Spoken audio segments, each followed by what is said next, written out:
Yo, hello, hi, and welcome to episode 3 of the Brilliant Blues. I am one of the Brilliant Blues, Crunk Chocolate, and I'm here with the other two, John, Dylan. How's it going, my brothers? We'll go west to east. Dylan, how you doing? I'm doing great. I mean, I think things are slightly better since the last time we spoke, I feel. I mean, I'm not really sure. It's hard to imagine, but I think after this past weekend, things are better. I mean, it's slightly, turning up compared to in December when it was actually terrible. This is a little better. Yeah, I totally agree. I'm doing well as well. Pumped to be here as always. But I was sitting here thinking about it, and Kronk, you and I have gotten to speak more recently because I was on a Thursday night rendition of this, and I think LB said it correctly. Like, this was a horror year, and we could still win a trophy. Keep it in perspective, right? Like, that's what it is. Oh man, absolutely wild to think, that we could still lift the trophy. I mean, we're spoiled because it's just one trophy. And I feel like if we polled 100 Man City fans and we were ranked the trophies, it'd be third because there'd be Champions League, Premier League, FA Cup. Yeah. Come on, Carabao. We got to get more respect, no? Oh, I love the Carabao. I love the Carabao. Every single year on Shades of Blue, I'm like, all right, guys, this is a year that we do care about, right? And we take it seriously, and Tarek actually dubbed it 2 seasons ago the I Don't Care About Cup. Yeah, for sure. I think that's what we call it. That's fantastic. The year after we won the Champions League, you actually came on my now defunct podcast, and I remember asking you, I was like, what do you want to accomplish this year? And you were like just domination in England. And I was expecting someone to be like, another Champions League. You're like, no, I want the Carabao Cup, I want the FA Cup, I want the Premier League. And I was like, oh, okay, I like that answer. Like, nobody ever comes on this pod and is like, you know what, give me more Caribbean Cup action. You buck the trend there for sure. One day. I mean, after how low the club has been this season, I feel like they need to take the Carabao Cup. That was the beginning of the end, is when we stopped caring about the Carabao. Forget the treble. It's pointless at this point. I mean, who even cares about a treble when we're not winning the Carabao, right? Oh man, I do care about Cup. See, you get it. I did want to start here with the fact during the Manchester derby, they showed that Hugo Viana is officially at City. He has left Sporting. And naturally, 20 times during the match, people were like, oh, Hugo Viana's at Man City, and Ruben Amorim, who used to be his partner at Sporting, is on the other team. Isn't that funny? Oh, I hate it so much. Get ready to hear that 25 times. The term bingo card is very that ages me. It's an old thing to say, but that just needs to be that center bingo spot, because it's just going to be something people are going to talk about forever, I guess, until Ruben leaves, which might be early next season. Who knows? Based on the performances, yes. I'm not going to lie to you guys. This is a pod where I feel comfortable being vulnerable. Don't know much about him, to be honest with you. Outside of the fact that Sporting has, if you want to look at the tiers of leagues, obviously you have your Big Five, and I think even then you're really sitting there being Bundesliga, Spanish League, Spanish La Liga, and England, kind of a tier above. That third tier of, it's Portugal, it's Belgium's probably not even there, but it's the Portuguese league and the Dutch league, where you're actively recruiting guys to then come to Man City or whatever big team. They've done well, they've recruited well. I know they always have a bunch of young guys, but what's your take? Who do you guys what do you know about them? I figured you guys would have more info than me, to be honest with you. Dylan? Love that. My take is, and this is, I'm not going to pretend like I'm an expert on the Portuguese league. Full stop. If Baron Soriano and Cheeky are like, that's the guy, that's all I need. Mhm. That's really, for me, that's really all it is. If the two of them are like, that's the guy, then I fully trust them.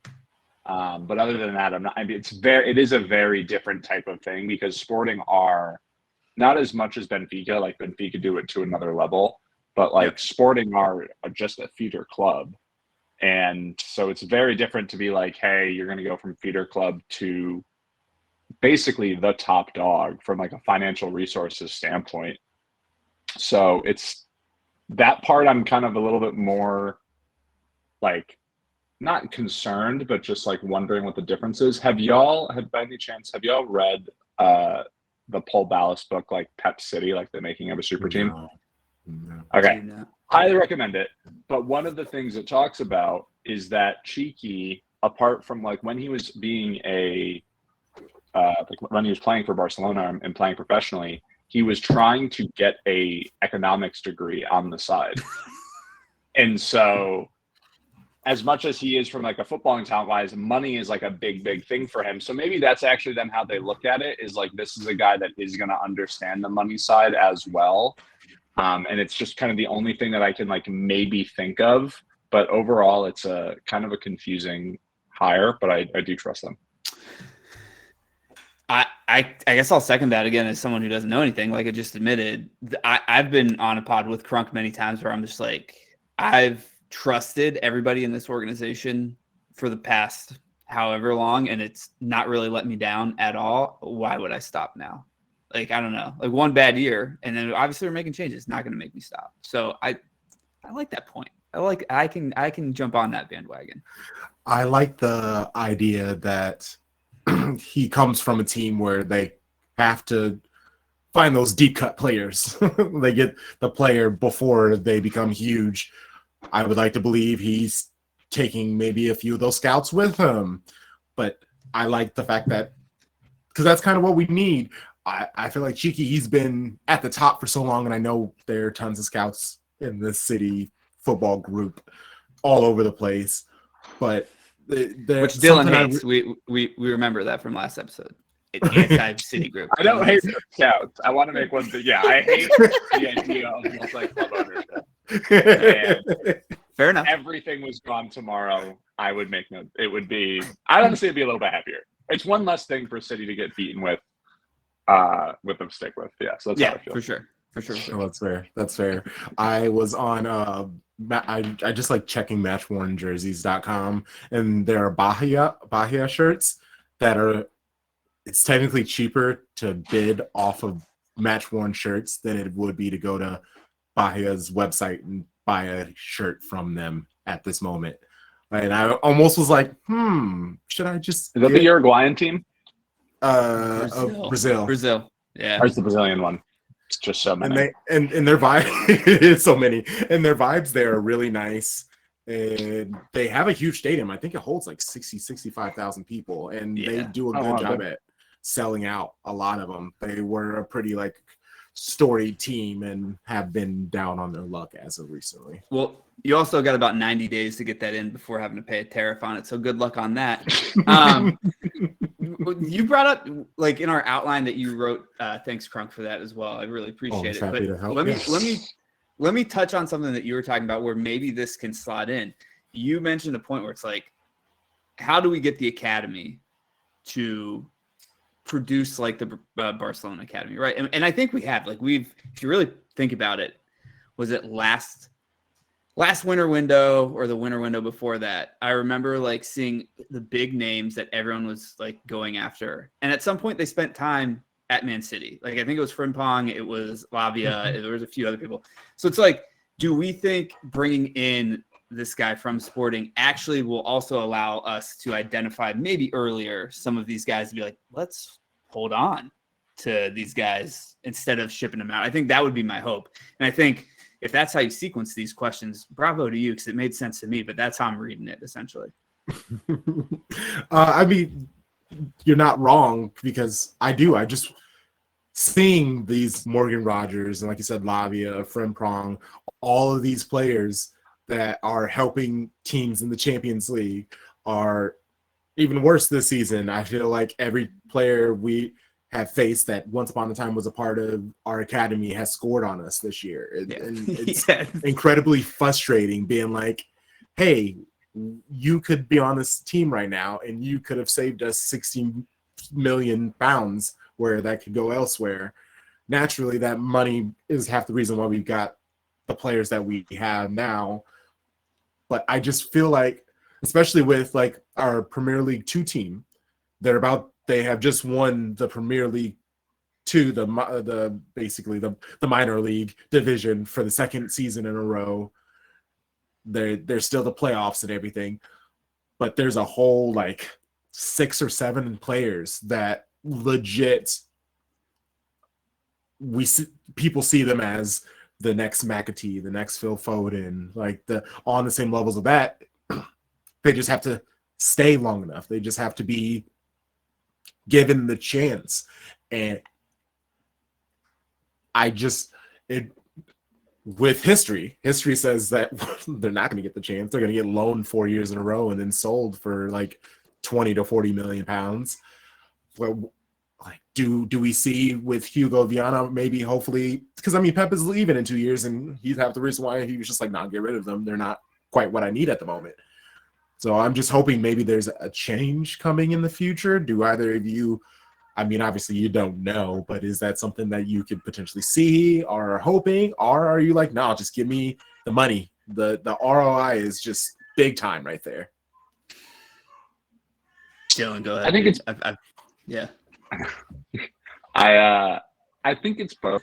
I think when you look at first, Pep is not as, despite being a product of La Masia, is not as like gung-ho about helping promote youth players as I think you would maybe expect. And he really wants to make sure that they are ready and essentially can be a first-time player. So to be honest, as long as Pep's here, I think that bar for an academy player to get into the team is still going to be incredibly high. You need to be Phil Foden, Rico Lewis, Oscar Bob levels. I do think Palmer would have also made it in there if he didn't have like the injury issues that he had during the treble season and then, wanted to go to Chelsea. Even though he says he would stay, like there is a reason why he's at Chelsea. But So that's just the thing. As long as Pep's here, I don't think it's going to change much. And to be honest, I mean, if y'all remember when the Delap, McAtee, Tommy Doyles were coming through, they were lighting that league on fire too. Like I think they were easily winning the Premier League too. And I mean, look, I think Delap really had a chance. He was a little bit of a late bloomer because it really didn't look well. I think it was Hull City was the first one he was at, and it wasn't really working. Now he's at Ipswich, and he honestly looks unbelievable. Yes. Really credit to whatever team like picks him up. Like he has such an interesting like size, speed, and technique. Like he just dribbles by people like it's nothing if he has some space. So he's someone too where I think that's probably a player that maybe could have stayed, but it's not like Holland is essentially going to play 50 matches a season. So it's like, hey, do you want to play 10 matches? It's like a very hard like situation to be in. So I think that nothing is going to change. It's a really long-winded way to say as long as Pep's in charge, it doesn't matter. Yeah, I think Dylan brought up a good point too, where it's like positionally, I think we could figure that out. Like I would hope so. If you're planning on playing up top for Man City, I don't know who the hell you are. Like it's just crazy. It's insane, right? Like it's just not going to happen right now. But I would love to like have a homegrown back 4 player and we do have them now, but like a center back or like someone who can sit in the center of the midfield too. Like this is me jumping in being like, this is what I wish for and this is what I want. But I think that you're absolutely correct. Like with knowing how Pep is and how he wants to win every match, no matter what, playing an academy player, even lessening that chance of winning by 1%, like he just won't do it. Like it's just not going to happen. So if they can sell that person for the 20 and then buy someone for 20 that's going to like impact right now, it's just the mathematics on that for him is just too easy. I think that's absolutely right. Yeah, because Jacob Wright, I think, was someone that was kind of like halted as like, hey, he can, or vaulted, I should say, someone that like can play that. And I'm pretty sure he was let go either in January or, I should say let go, but he was put out either on loan or sold. in January or in the fall. So we'll see. I forget the kid's name. There's a forward that is really good on the Premier League too. It's like Destiny or Promise. He has like a really cool first name. But he's like someone that he did like the Zidane penalty. I saw that clip make the rounds. So he's someone that like maybe he's gonna make it. But like if you remember even from like the Phil Foden, Sancho, Brahim Diaz days, like one of those guys made it. You know, one plays at Real Madrid and Sancho just can't really seem to figure it out, but clearly there's like talent there. It's just one of those things of where if they're good enough, they'll make it. But if they're one step below, you know, they're out. Brahim Diaz, like you just broke my brain again. Like I totally forgot about that. Like dang, that's crazy. Every time I see him, like when I watch Real Madrid and he comes on and I'm like, oh right. And he's still so small. He's so tiny. He's so tiny. And I understand why they got rid of him. And he is talented, but he's a tiny dude. Yeah. Oh my gosh. Oh, I was hoping y'all would bring me a little bit of happiness and be like, no, but honestly, I'm just like, no, it is kind of what it is. I mean, okay, well, speaking of, let's talk a little bit about the summer. And lots of talks about Florian Wirtz it's just getting louder and louder. And the latest was Stefan Ortega and possibly McAtee would be in a trade plus cash in order to bring Florian Wirtz to Manchester City. I would do that in a second. McAtee, he's cool. He's all right. And I can see where once he gets confidence and kind of learns himself a little bit more, he could be great. But Florian Wirtz, we see what he can do. I would make that trade, that swap, whatever word you want to use, in a second. How do y'all feel? And if you wouldn't, I guess, who would be the players that you would be willing to swap for Florian Wirtz? The English mind can't comprehend a trade. That's actually crazy. That's the reason. Yeah, I would do it in a minute. I don't know. Like that guy, like to the point of we were just talking about right now, he steps in and makes an impact day one, and you're giving up some people that I'm just good with. And I think last time we talked about this, like Dylan, you made the comment and we had to take a step back because we were like, Foden, you don't want to get rid of him. But like, we're kind of good with a lot of people leaving, I think. Like, and I think those people are good with leaving. I don't know, but I do it in a second. Yeah. I mean, obviously like there'd have to be a lot of money on top of that deal, but look, Ortega, phenomenal in the title run last year. Thanks for the save on Son. Really appreciate it. It's been some bonehead decisions in the games you have played since then. Yes. If he can help facilitate a sale, like we can find another backup keeper. We can find another backup keeper, someone to put pressure on Ederson. That's not going to be hard. Shouldn't say hard. It's going to be easier than like trying to find some form of replacement for Kevin De Bruyne. To be honest, much like anyone else that has come in to replace, De Bruyne or anything like that, I just don't know if Wirtz is quite that guy. I don't really think there's anyone that really is. So that's just the only thing. But in a heartbeat, absolutely, I would help pack their bags. I love McAtee. I really think that he has a chance to like become a solid player at City.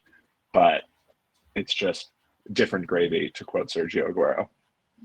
I did love that you said it has to be a lot of money, because when I've read this, or like Crunk, when you put it in there, I immediately thought of like, oh yeah, when I was little and you started Dynasty on like a video game, you're like, do you want to force trades? I was like, yeah, absolutely. Whoever in and like automatically accept. Like I read that and I was like, why are they doing this? Like what's going on here? So no, I'm glad. Like, give me, who are your two like number one targets then in your mind for us this summer? I want to get our fullback situation figured out. So I don't really care who that is, if that's Cambiaso. The Theo Hernandez is a name that's been popping up a lot. I like him, but also I think he's like João Cancelo, where you're only going to get 2-3 good seasons out of him before he kind of forces a trade out. That's been the history of his career. Is you get one absolutely amazing season with him, and then the rest are kind of good. But when he's done, he is done. I don't like, he's married, but if you've seen his wife, she's a tattoo artist. She's stunning, and she has like tattoos all over the place. So like, if that's your vibe, like I'm a fan. I'm also, our team has gotten edgier and edgier over the years, and I think someone like that would fit in very well. A few years ago, when Pep loved all of his like schoolboys and they all had their shirts tucked in, maybe Theo and Cambiaso wouldn't be able to fit. Wirtz is cool. I mean, he's a very good player. I think he fits in a team a lot better and he would be able to slowly grow and become a world-class player. I think just with our fan base, we have, and this is the royal we have gotten very impatient, where that whole like Pep year that you used to allow for players, maybe even a year and a half, that's not a thing anymore. Like everyone just expects them to come in and immediately know how to play Pep ball. Like, what are we doing? I think Wirtz would be able to handle that a lot easier than, say, if we were able to bring in a Jamal Musiala. Same thing with like Van Deers of AC Milan, because the talk is like we'd bring both of those players in, him and Theo from AC Milan. And shout out to Sal of Curva Mundial. He's a big AC Milan fan, Sicilian boy through and through. And he was like, Rangers is a great player, but he's not like a KDB. He's the one who will like set someone else up to set somebody else up. He'll do like the key pass. He's the like, if for your hockey fans, he's that assist. He's David Silva. Yes. Perfect. And honestly, that's great. And he's also, I mean, he's not a tiny dude like Silva, but he's a really skinny dude. He's kind of tall, but he's really skinny. Like, he would need to put a little bit of weight on. I'd worry about him a little bit. But yeah, my main thing is fullbacks. So then we can have players actually play their real positions. Dylan, before you go too, like, I think you talking about the Cronky talking about replacing KDB, I just immediately went to like the Remember the Titans scene where it's like, can't replace a Gary Bertier. Like, I don't think we should be trying to, because like when you're talking peak KDB, who? Like 1-2 fingers you can actually point to, like, people that can do that. Generational talent. Yeah. You're just like you're fighting a losing battle at that point. So yeah, I don't think that there's for a variety of reasons, you're not going to find someone that has his athleticism, like his like pace, power, like technique and creativity, like all in one. It's just not realistic. That's why he's such a special player. To be honest, I haven't really watched much of AC Milan, so I don't know how much of what type of player he is. But I do think there needs to be a player that has like that pausa element, like what, like David Silva or Bernardo or Gundo have. Rodri is kind of that, but obviously he's going to be a little bit deeper, so it's not quite the same. In terms of like players to be brought in, fullback definitely, especially at right back. I don't look. Nunes hasn't been terrible. I for certain matches, I'm totally fine seeing him. Kusanov, no, I'm done. Don't get John started. It's great talking to you guys again. I'm out of here.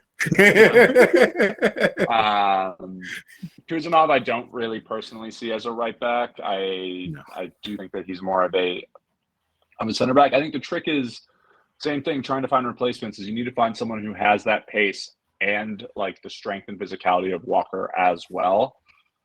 3-4 years ago, I would have told you Reece James, but like his hamstrings are made out of paper mache, so it's not really someone that I would want City to bring in. Mm-hmm. And I mean, look, I think Frimpong is a great story, but I don't know if you can find a player who's physically more different than Kyle Walker. Yes. like it's just not. It's not quite the same. Like, it doesn't have that same physical ability either. So maybe that's a thing where Viana is able to find someone that can then fill that in. And my only issue, quote unquote, issue with Wirtz is I think Wirtz is a very similar player to Foden. I don't think he has they're not absolutely identical, but I don't know how much of like, hey, so it's going to be Rodri as the holding midfielder, and then it's going to be Foden and Wirtz as the the 2 8s. Like, I'm not really sure how that works. Maybe you're going to have Gundo and then you put Foden maybe on the right. There's like a whole lot of ways that can break down, but it's just I would love to see how Pep figures it out. It's just I think it's going to be really difficult to replace the creativity that KDB had. He was such a game breaker, and I just don't know what that fix is. And I'm kind of curious for Pep and Cheeky, and I guess Viana to be like, we're good. We don't want you back. They have to have someone in mind, but I just don't. I don't know. I'm concerned. My worry is that the only answer for right back is possibly bringing back a guy from AC Milan that we sent out there named Kyle Walker, which he's not coming back. He's not coming back. I'm kidding. So. Like Pep was asked about him. I don't know if you saw that quote. And yeah, they were like, "Hey, have you seen Kyle Walker since he left?" And he was just like, "No." Oh, wait. He showed up when he was injured sometime, but it was like, so like, oh my God, Pep. Weird question then, and this could be like a really dumb question, but how we've played the past, like since Pep's been here, but especially I feel like the past 5 years or so, is there a football soccer playing population that can actually achieve what we did like now? Like I do think that like even if you could again force a trade and accept everything, like I think the players we had playing at the peak that they did over the past 5 years, like you're naming names and I'm sitting here, I'm like, yeah, that's cool. I guess, you know what I mean? Like, yes, this is the most spoiled comment you're ever going to hear from anybody, but like, it is one of those things where it's like, the style that we play and the style that Pep wants to play and the style and like what they are asked to do, I don't know if there's anybody that you can actually identify right now and be like, yeah, like that's the actual follow-up. Yeah, well, I'm with you. Like if we could force a trade, like Jules Koundé of Barca, I would love him. Yeah, it's a good one. Nuno Mendes, he would be fantastic. Yeah. But those are like perfect, and neither of those teams are gonna give them away for anything less than like $100 million. Another PSG player. Yeah, exactly. And he was rumored with City for years, but I mean Napoli problem. And he just kind of fell into PSG's lap, honestly. Mm-hmm. So it's all the players that I think could truly fill in and truly take the team back to where we are. Yeah, it's just teams hate us, and like that's why we always have to find that third person on the list that when they're brought in and everybody's like, who? And then we go, oh, okay, they're cool. I do think that there is something to be said for City's recruitment strategy of not going for stars. Very rarely. Like, obviously, you know, go for Holland, and you even look back, like they signed Aguero when Aguero was like really kind of looking to be a shining star. But I mean, there was a lot of noise around De Bruyne, you know, his record-setting, you know, season in the Bundesliga. But there are also a lot of people who are like, that dude failed at Chelsea like a couple of years ago. Why, like 18 months ago? Why is he here? You know, coming back now? You know, the infamous clip of, you know, absolutely bonkers, spend that much money. Same thing with Rodri. Rodri was at Atletico Madrid for a year and then all of a sudden comes here. Everyone hated him. He was Plodri. He was the slow, unathletic guy. And then he won a Ballon d'Or. He really was. So, yeah. I mean, there was like someone like Nuno Mendes who went to, I'm pretty sure it was from Benfica to PSG. Like, he was someone that I really saw and was like, okay, this is someone that I think would be perfect at City. And, you know, PSG got him. There's going to be other versions of those players that I think Viana maybe might have a little bit of a better eye on potentially, you know, than we would maybe expect. But I think it's going to have to be that. It's going to be those $40 to $60 million signings of probably players we don't really know all too much. Like, maybe if you're someone that plays a lot of Football Manager or like FIFA career mode and you're like, that's a guy that I always sign. Maybe, but it seems like it's not going to be a lot of big name players. That's what has worked for City. Like, we only knew who Bernardo Silva was because he absolutely negged the shit out of Yaya Toure in the Champions League. Like, it's like one of those things. You're like, who's that guy? I know, like, right? that's how then you knew who Bernardo Silva is. But if we didn't play Monaco in that Champions League, we wouldn't know who that player is. Most likely, unless you are like a true like sicko and are watching every single possible game, like you're not necessarily going to know who all these players are. So it's one of those things of, I kind of almost hope it's a lesser known player, because if it's like a Theo Hernandez, I'm like, okay, Yeah, but like I know who that guy is. Mhm. I want it to almost be someone that's maybe a little bit lesser of a known quality to like the general audience, but yeah. So you don't know the ceiling yet, because I think that's like the point. It's like Theo Hernandez gets here, like we know what the best of that looks like. Yeah. And like Yeah. I agree. Like it's kind of like Christmas. You know, you get something, you don't know exactly how it's going to turn out, but most times in Sky Blue, it ends up pretty good. Don't ever talk about Nunez playing right back again, please. Like, don't. Oh no, not at all. I'm so Understood. and freaking Pep being like, hey, that is, if he's gonna play for City, that is all I see him playing as, because he's a big dummy, and I don't trust him playing anywhere else. I do feel like going to Little League baseball, like you always put, like, I don't know if this is a newsflash to anyone who thought their Little League career got like stunted early, but like left field or right field, that's where you're hiding people back in the day, right? I kind of feel like Pep does that at that weird position all the time, and I don't know why, because it's a pretty important position. I'm joking, obviously, but it is funny that is the position that I feel like every time I watch, I have the most scrutiny towards, where I'm like, shit, like, why can't we? And again, we got to see the peak of like Kyle Walker play it, which maybe nobody better in a very, very long time, and like spoiled again. But it's just frustrating. You hit my one button, and the how this podcast I feel like came to be with me on it was me texting Crunk about like, I can't watch this anymore. I can't do it. Just make it stop. It was so funny. The problem is he fits that profile. Yes, He's yes. athletic and I know. strong. He's not as athletic and he's not as strong, but Yes. like essentially Kyle Walker, to use a cross sport analogy, was like the Earl Thomas or Ed Reed of City's defense. It's like anything that's in over like the top, he's just going to take care of it, and it's not going to be a problem, and teams aren't even going to think about it. And so you need to have like some kind of player that can fill that, or find a different way.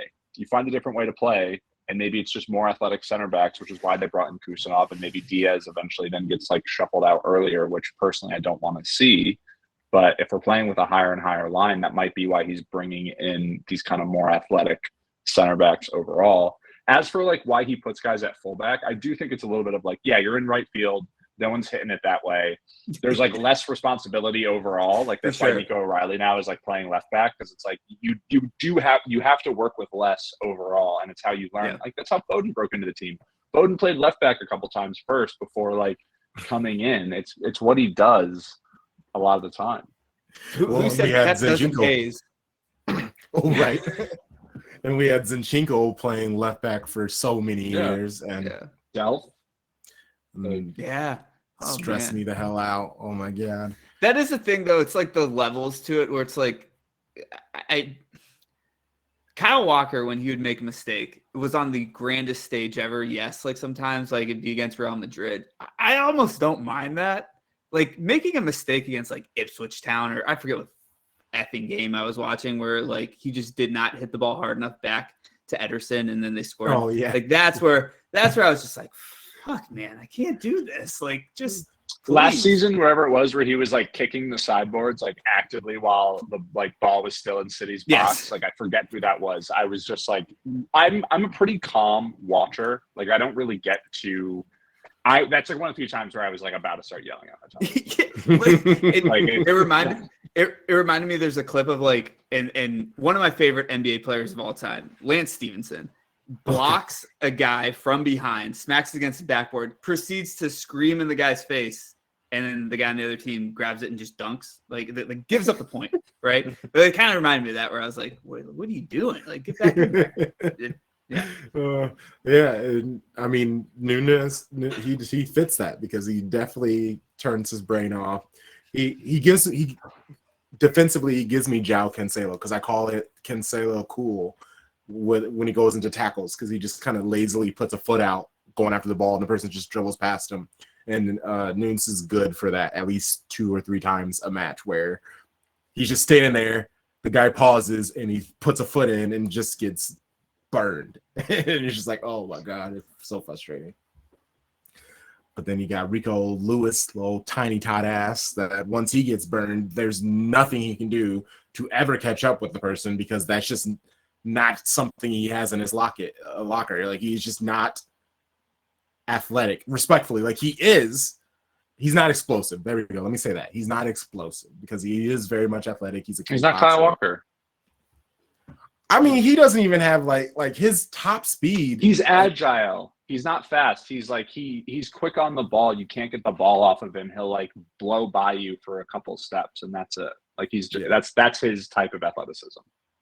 Whereas like Kyle Walker couldn't do that. Kyle Walker would do that dumbass half spin move that would never work, even at like the peak of his powers. I love Kyle Walker. I am like not a Kyle Walker defender, but like no other player could really do what he did, during this City run. But like, my God, on the ball was terrible. Oh yeah, no, it was bad, and it just felt like that to get him to stay. That conversation that Pep and him had in that sushi restaurant for hours. I just feel like Pep was like, okay, cool. We'll just put you on the ball more because we did. We started seeing him going up the pitch more and doing way more crosses and taking more shots, and none of that stuff has ever been in his bag. It is just like, what? You don't have the skill set. I love the 35-yard shot. The once a game, just 35 yards. It's never close. Like, what are we doing? Grip it and rip it. I do think the audience does need to know that these are 3 men, too, that are well aware that we sound like 3 Fortune 500 CEOs mad about our stock price right now. We are spoiled. Like, I think that's the big thing I'm taking from this is, like, what we are comparing the incoming players to is incredible, and like there's just nothing we can do about that. So I just want everyone to know, like Dylan, Crunk, myself, we are in touch with reality. I understand this. Yes. So like Empire's fall. But yeah, exactly. In the midst of it. Empire's fall. And we've had Dylan's been on SOB many a times, and he was saying it last year. It was just like, hey, empires eventually crumble. And I was like, stop saying that. No, but what I said, and I mean this now because it's getting talked about more to the point where I haven't, with the new job that I have not written or done a lot of like videos for City Extra and stuff since. Some of the pep talk that has come out over the last few months has really made me want to come out of my like partial retirement because it is insane. Yeah, people are the wilding. Insane. They're wild. And it's I don't want Pep to leave. I would give Pep a lifetime contract, literally. Honestly. Yeah. But I don't think people remember, or you weren't old enough to actually watch, like what those Pellegrini and Mancini seasons were like. Like the step down from any other manager. This is the worst City season ever. They have 1 less loss than Arsenal. Okay? Yes. Yes, like that's where. Thank you. That's where we're at, and it's to make it seem like he's the problem. He doesn't know what we're doing. It's like, I'm not saying that next season City are going to win the title. It could be that maybe like everything is fundamentally broken, and he might then kind of almost like have to leave because it's like his thing is like if the players don't want to fight, I'm out. And it could be a thing of where then he does leave, but it's not inherently because of him. It's just that it's hard to do what Sir Alex did. It's hard to, for 25 years, just kind of refresh and refresh and refresh. A couple bad transfers and you're done. A couple bad transfers and it leads to everything falling apart. I think too, like if anybody listening has ever worked for a perfectionist, it's not fun. Like it is fun to win, but you know what I mean? Like it's not like a great experience at all times, right?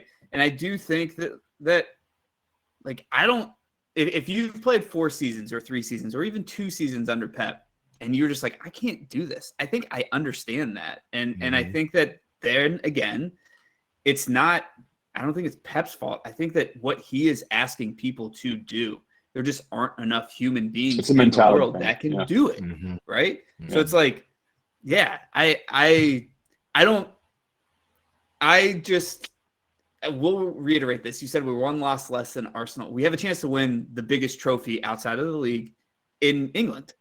So, and like, let's be honest, we should be favorites because with the other 3 teams left, we should. Form, yes, whatever. But like, you would think if you look at these 4 teams on paper, we should win it, right? And like, certain teams like give their left leg to be in the final 4 of this thing, and like we are, and you know, I don't know. Perspective's a great tool.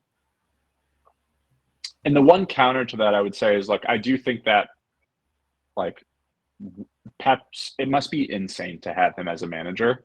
The counter to that is, look at the players who've left and like look at the players who've stayed and how many have stayed.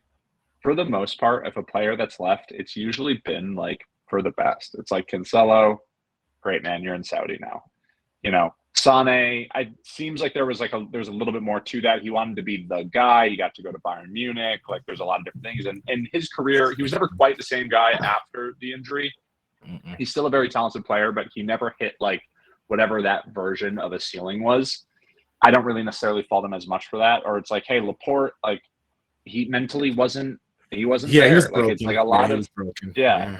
And it's like, okay, then it was Cole Palmer, who apparently also is like, from what I've heard, seems to be a United fan, and like maybe wasn't like the most like cool with being at City also. And he's a player who, look, he's had a bad 3 months, but like he's been unbelievable, one of the best players in the league since leaving. He's really one of the only few where it's like, damn, like I can't believe that he left, and he's like kind of shown that it was the wrong decision. Almost any other time, if someone's out at City, it's like, all right, it's a good sign.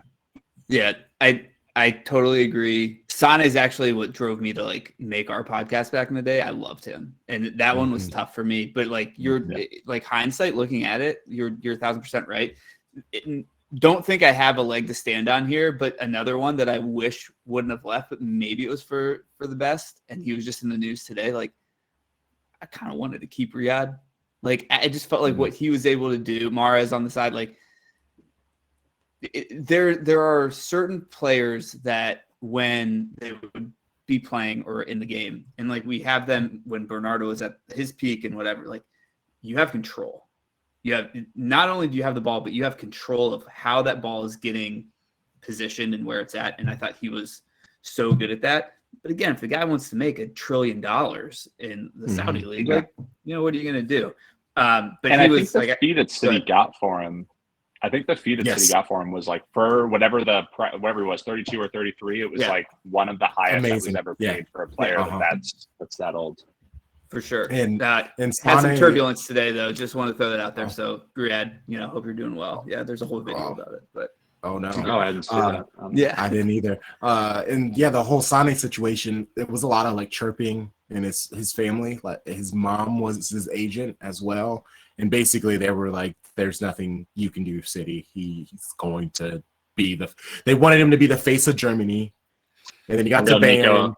Maliava situation. If any of you pay attention to college football, and Bayern is super intense, and they're very traditional. And that's not Leroy Sané. So they basically, his first like 2 seasons was basically fighting against the fan base and how he thinks players should be. What was this? The Bling Squad? That's what they called the young German players at the 2018 World Cup. Mm-hmm. Yeah, that was like a real interesting term to use. I heard worse than just that. I promise you that. Yeah, damn.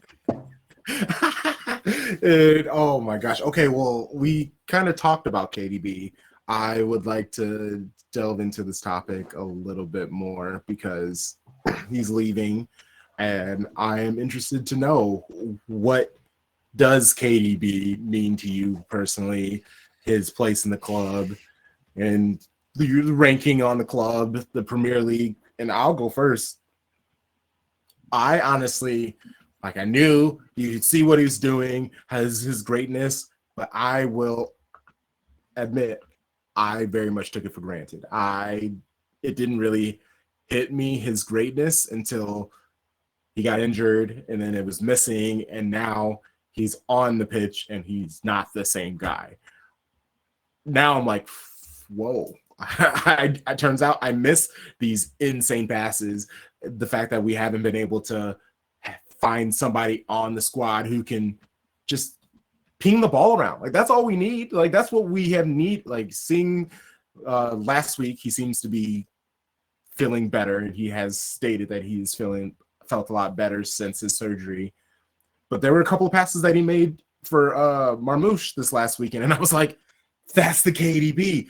That is the type of passing that we have needed all season, and that has been missing. And if we had this guy, we had this passing at the beginning of the season, who knows where we could be right now. And now it is like, just like, fuck. I don't want him to stay any longer because obviously he's not that man anymore. But I am very thankful for what he's done for the club, what the joy he's brought. And I will be watching the KDB Man City assists comp videos for the rest of my life.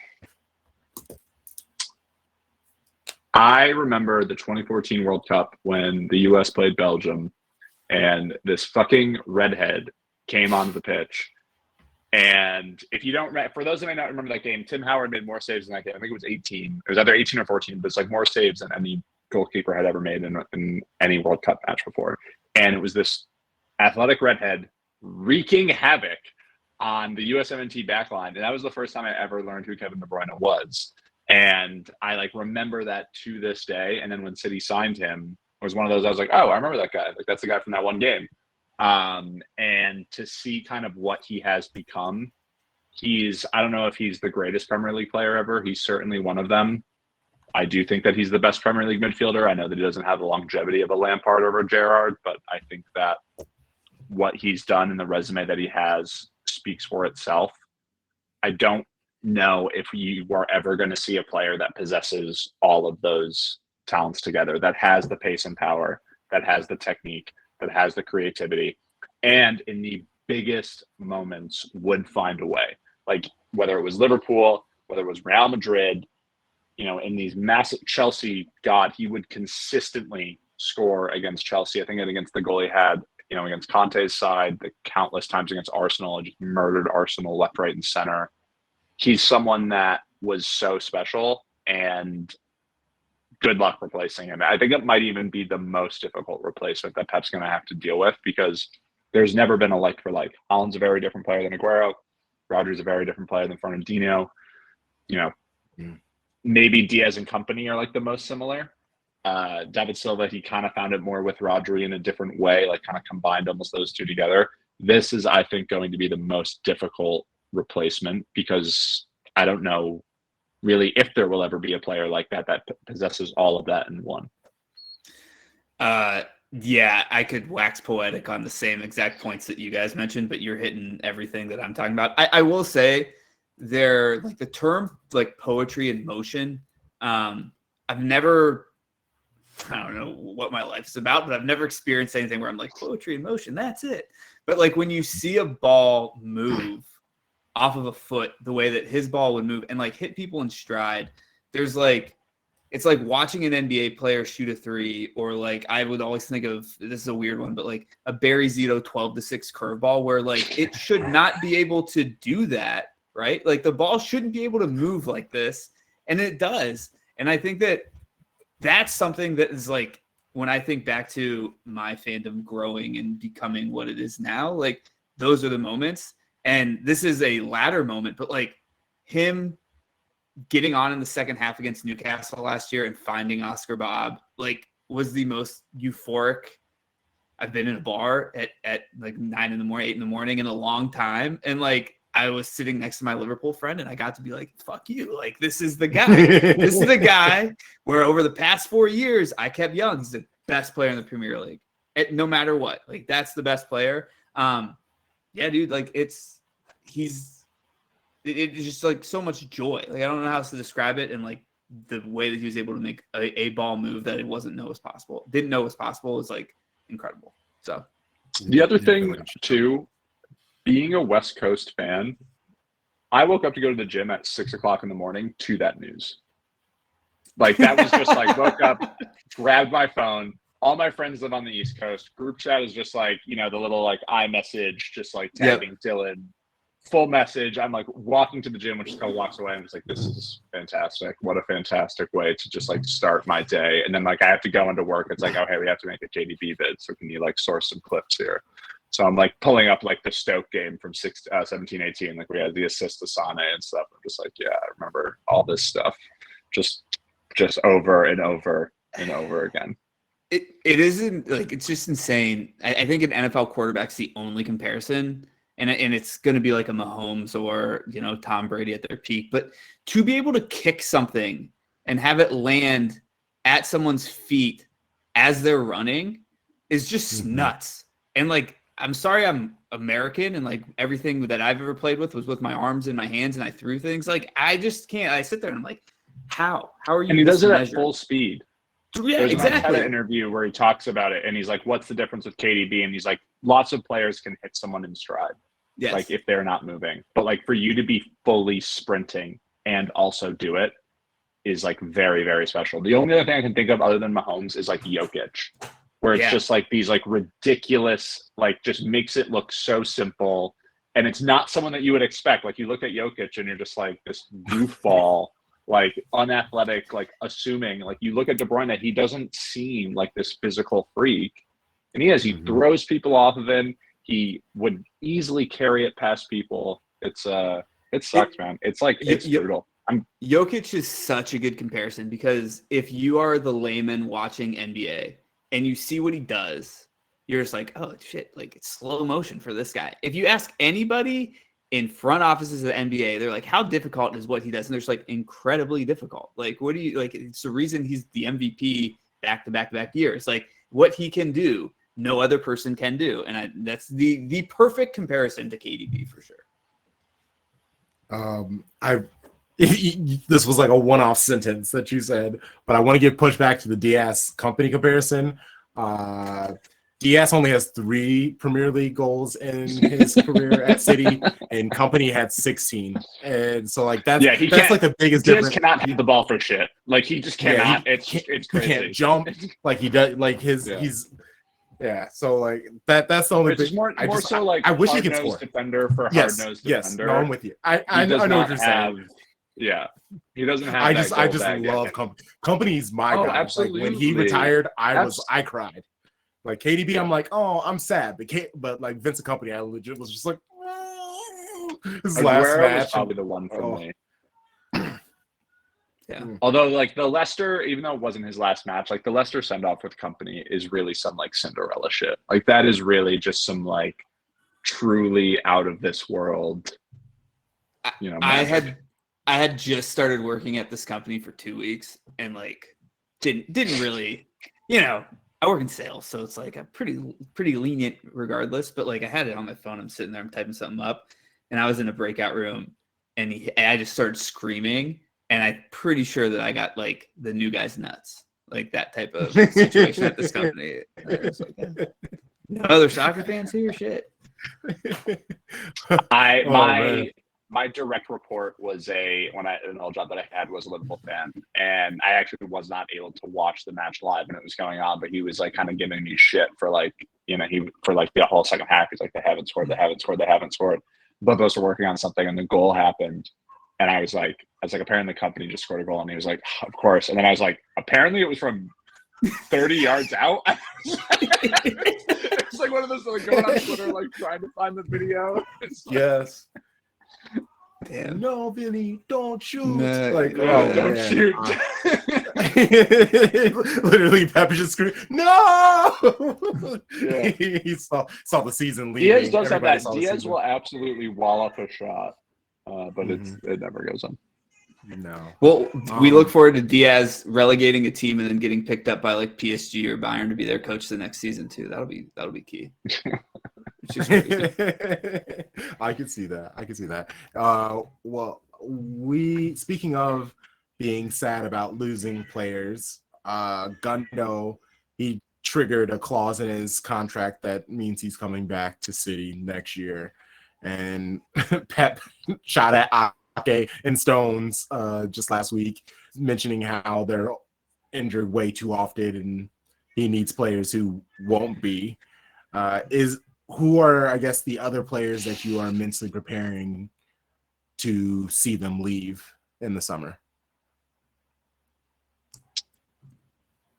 I think we mentioned it earlier. Like, I'm back up the Brinks truck. I'm good. Like, if anyone wants to go, okay.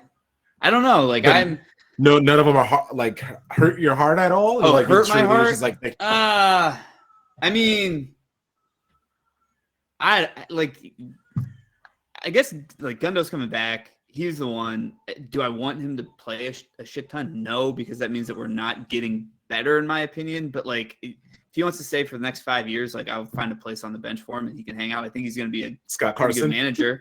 Yeah, but like, I think he's going to be a good. That's what he wants to end up doing. And like, if him getting further in that journey is him staying at City, like, love it. Like, let's keep him. I think he's a great person to have in the locker room too. No, I don't know. Like, am I like a terrible shrill person for saying like I don't really have anybody where I'm like, no, like, please don't go. No, I just don't. Don't think. Don't go. Because here's the other thing too is like I really truly feel like nobody's getting like forced out. Like, nobody who's gonna go is actually like, I really want to be here. I think that we are getting to a point where part of the problem is like people are seeing that like this is not the best setup for me, and I want people to be in their best setup. Like, I would love for whomever is gonna go, if it's Ake, whomever, like if there is a place where you're gonna play more consistently, you're gonna get to play better, and like there's a better place for you, I want that for you as well. Like, I'm a human being, and I just think that, to Pep's point, like, I think that a lot of these players have run their course, and that's okay too. We had great memories. I like that. Honestly, like, it's Holland, Foden, Rodri, Guardiola. Yep. And like, I'm a Doku defender, so like Doku and Savino, like, I want them to stay. Marmoush, obviously, phenomenal. You know, Kusanov, Rice, Rico, not Rice. Like, it's really just kind of that list of names of players that I like want to stay. And if anyone else were to leave, it's not that I wouldn't be upset. Like, if Bernardo were to leave, I'd be upset. Bernardo has wanted to leave since like Trump was president the first time. So it's just like, he's wanted to leave since he got here. And so it's just one of the, and I love Bernardo. I absolutely love Bernardo. I love John Stones. I adore that man. Has not been able to play for the last 2 years. Yeah. You know, Ake, love him. I will never forget the performance against Atletico Madrid. Will never forget the treble run. Also, a lot of issues being hurt. Like, it's just one of, like, Kanji not really having a lot of issues being hurt. And he was someone that it felt like he played every second of that terrible run. And it would just be so terrible if like the response is that he just gets like sold in the summer. And it's just like, you put your body on the line and now just like go play for like somewhere else. But other than that, that like spine of players is really the only ones that I would really want to stay, or since I want to say that I would like these players can't leave. Like, under no condition can these players leave. I would like to redo. I do think I love Bernardo. Like, I do. Like, I think that's a very fair point. And to be honest, like, the mental fortitude to play as well as he played, fully knowing he did not want to fucking be here a minute of it. That's really hard. If you ever had a job where you don't like, hell yes. It's really hard to show up every day. And to do it on, like, this motherfucker was like against Liverpool, like dribbling through their press, like single-handedly running, like whatever it was, the 14 kilometers against Chelsea, or like whatever, like those type of things that he does. It's unbelievable. He like did the opposite of quiet quit for 4 years. Yeah. Like, it's insane. So yeah, and no one wanted to buy him. No one was like, 40 million? God, where can we find the money for that?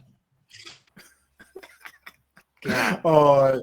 And I get it. Technically, I think what made it easy is Bernardo, he just wanted sun. Like, that was mainly what he would talk about. He was just like, I just want to be warm. I just want beach and I do also think blue it was sky. the pandemic too. On top of it, it was like he doesn't like Manchester, although a lot of players end up staying in Manchester. But I think it was that coupled with the pandemic that then just made it even worse. Have you guys ever seen the video of like he's getting into an apartment and someone like comes up and like tries to take a video of him, right? Like, I do feel like there's such humanness in that where like I get it. Like, I think it'd be I've only been to Manchester like 4 times, right?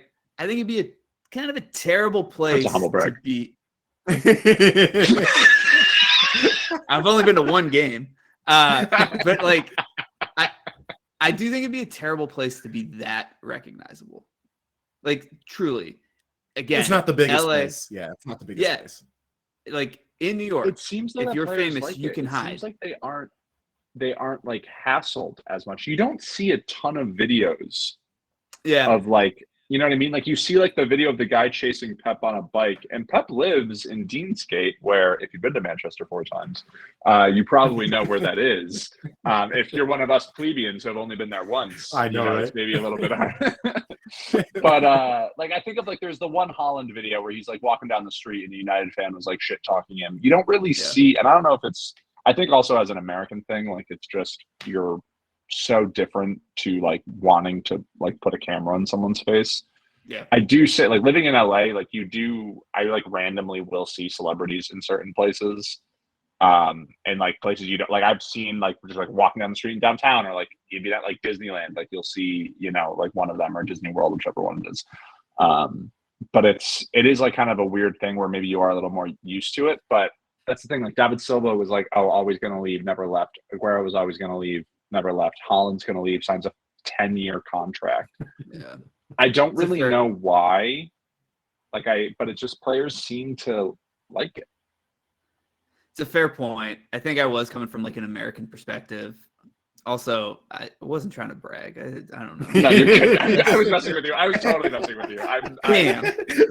I just saw that. Trying to be a fan over here. I just saw that opportunity. It was great. No, trust me. I loved it. Trust me. I would have done the same thing to me. I'd have done the same thing to me. But like, I do think it is American perspective to be like, we are constantly trying to make the next celebrity or make the next sighting, or again, going back to what we were talking about with like being at Augusta with no phone. Like this is not trying to be a humble brag. Stood next to Diana Taurasi, didn't get a picture because like that's so no phone, right? Yeah, so like it felt nice to not have the phone, but I do think maybe that culture of like the footballer, you're not necessarily doing that. Like it's totally different in Spain. All those videos of people waiting outside and mobbing cars and whatnot. I'm sure there's a little bit of that too.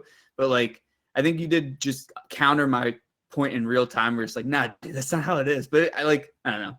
We'll miss Bernardo. Long story longer, I guess. That 1,000%. I remember talking with, oh God, it was either Joe Bray or Jack Gone. There's my humble brag, I guess. And I was talking about going to the summer series, the US tour, and going to the practices and how much I enjoyed it. And I would go all the time. And I was like, yeah. And then English people, they kind of felt upset because they're like, where are our practices? And he was like, crunk. They could open up the practices in Manchester. Nobody would go. Like maybe people would take their kids, but nobody would go. They don't care about that. The fans, they complain about the stuff just because they're not getting it. But if they had the opportunity to do and go, they wouldn't. And you guys imagine hacking out. Imagine Pep's reaction if the practices were open. Hell no. They would be doing the most boring drills. He would be hiding everything. Just rondos for 3 hours. Like it would just 1,000%. Could you imagine if Pep was like an NCAA basketball coach and it's like, hey, let me introduce you to Midnight Madness. Before the season starts, we wait till the clock goes so when you can officially be like, what is this bullshit? Like, what are you talking about? Yeah. There'd be no shot. I think like when you're at the top like that, it's a very Belichickian. Like, you don't want people to see this practice. Like, what are we talking about here? So, yeah. I'm gonna throw this out there. Have any of y'all read the like first Pep book, like when he went to Bayern Munich? I gotta start reading more, maybe. They're really guess so. good. They're really like you really get there's so many parallels This There's guy so many reads. parallels till today. Yeah, no, loser. His humble brag. His humble brag. I know, right? Smart. I'm gonna go and like behind this like ridiculous, all this like shitty shit I have behind me. I'm just gonna like hang up all the like city books I have too. Regardless, the sabbatical that he took in New York, there's like a really funny story of it where he like his kids were playing soccer. You might know like the story I think is made more famous in the book itself, but like he was like coaching the opposing kids in soccer. And all these parents like, who's this foreign dude? Like, what the fuck is he doing? Like coaching our kids, like having no idea that this is like the most sought after man in the like Bill, he's not quite Bill Belichick in that kind of way, but it's like this like Pat Riley type of figure that is like basically like coaching your kid and you're just like getting mad over it. It's so funny to think about. I'm imagining some Upper East Side mother just being like, don't talk to Jimmy. You know, I don't know who you are, but don't talk to Jimmy. 1,000%. It's like he's going to learn more in a 15-second conversation like with Pep than he would in like all of the private schooling that you're going to pay to send that kid like for soccer. You're going to send him to some camp that's going to cost thousands of dollars. And he'll learn a fraction. No, dude, we got Bob Bradley. He'll be good. But what makes me laugh about that idea, Pep, you'll see Pep talking to adult players and their faces are just like, but poor Kusanov. Yeah, right? And he's having those conversations with like 8-year-olds. Like, how much does he make sense to an 8-year-old? The 8-year-old is listening to him with the accent and the hands flying and everything. They're probably just like, I really did just this way. This is kind of a different tangent, but the conversation that he had with Doku after the Manchester Derby was like, I loved that.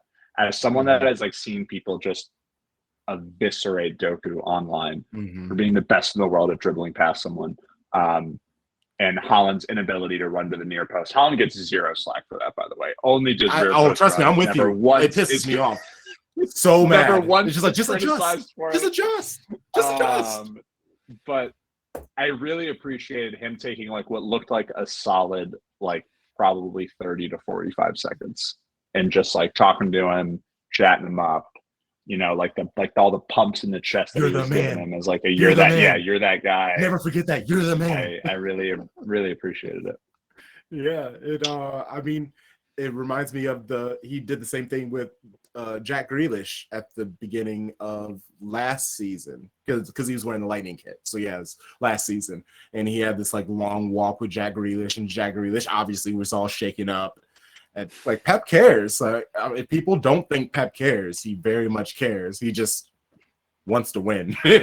He will want to win more than he cares. 99% of the time, he's going to be your father, like, and actually the 100% of the time, because he's going to disappoint you, just like fathers do sometimes, where it's just like, sorry, kid, this person over here is better than you. I don't know what to tell you. And I still love you. It doesn't mean I don't love you, but I'm going to play this person over you and not really explain to you why. I know we're probably trying to wrap quick, but I think that was a really good point to bring up because Trunk, when we talked recently, like if I think back to every past season where we've been playing really well, we get really, really good performances from our wingers. Like if we can get consistently good performances from those wingers, we're so hard to beat and so hard to defend.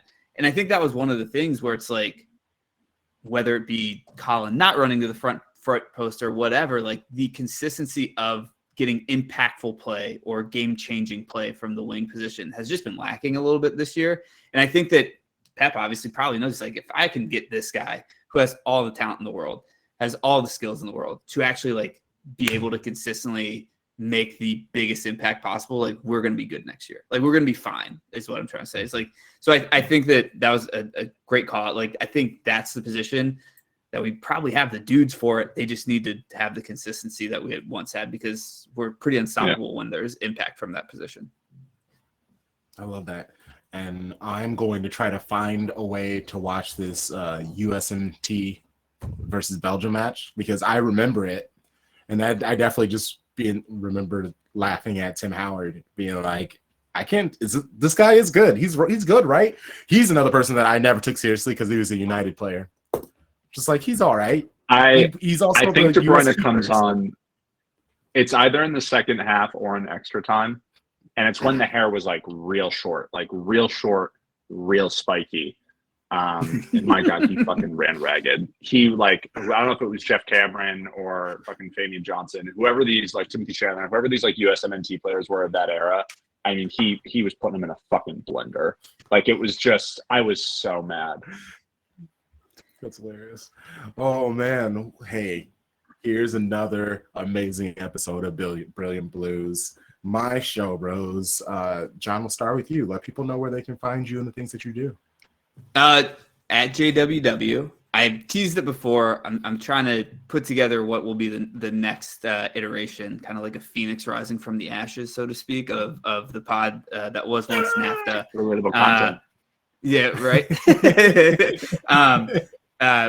Soon will come on, and I appreciate Crunk putting this together because it's like getting your reps in. Like if I don't pod for a while, I don't talk to people about the stuff. Next time I jump on, I'm gonna be terrible. So I appreciate that. But at some point, we'll have something new. Dylan. Oh yeah, my bad. Yeah, it's at Dylan Meehan on Instagram and Twitter, all the fun stuff. I write and do videos and stuff for City Extra. This year has been a little bit more quiet. Did a lot more stuff in the fall and have kind of like fallen back, but there have been a lot of things that have driven me crazy over the last few weeks that might bring me back. Yeah, so I was just gonna tease it for you. I was like, watch this space because you teased out the Pep story. Yeah, I love it. And at Shades of Blue and W, anything to do with me or any of the other things that we have going on at Shades of Blue and W. Shout out to our friends and family at FanFest. Because our wrestling podcast and we're doing watch-alongs on top of that for WrestleMania this weekend. I am doing that's this weekend. That is this weekend.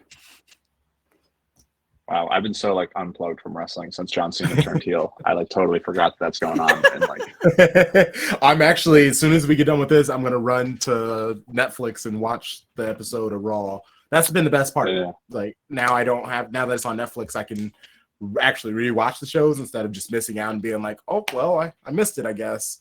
So this has been real nice. I'm gonna go enjoy some wrestling, but yeah, I'm doing 15 recordings / live streams this week. I saw the schedule you posted. That it looked nuts. And that's just FanFest. Like I still got the Patreon recordings, got the SOB recording, and then I got to edit all the other episodes from the other podcasts on our network. It's gonna be a fun. Hardest working City fan. Yeah, that was my moniker. Or south of the Mississippi. That was my moniker for him when he came on my podcast. Or when are you just gonna like bite the bullet and go full Truman Show? I as well. And it's funny because IRL streamer. I do so much, but I actually don't see the problem with that stuff. It's so like relaxed and not produced and figured out. That stresses me out. Yeah, sure. Like there are so many streamers that just go live and they're just like, I'll just talk. And the idea of just talking gives me hives. Like I need to have like a direction and an idea of things that I do. So like I can, if I ever went just live for going live sake, I would admit it would look like I'm doing, right? Like I'm just bored, or the feds are about to pop in, and I just want to make sure that it's caught on camera. Damn. Oh man! But this is the Brilliant Blues. Some of you might think we're brilliant, some of you might not. But what you can't deny is we're blues, baby. See ya.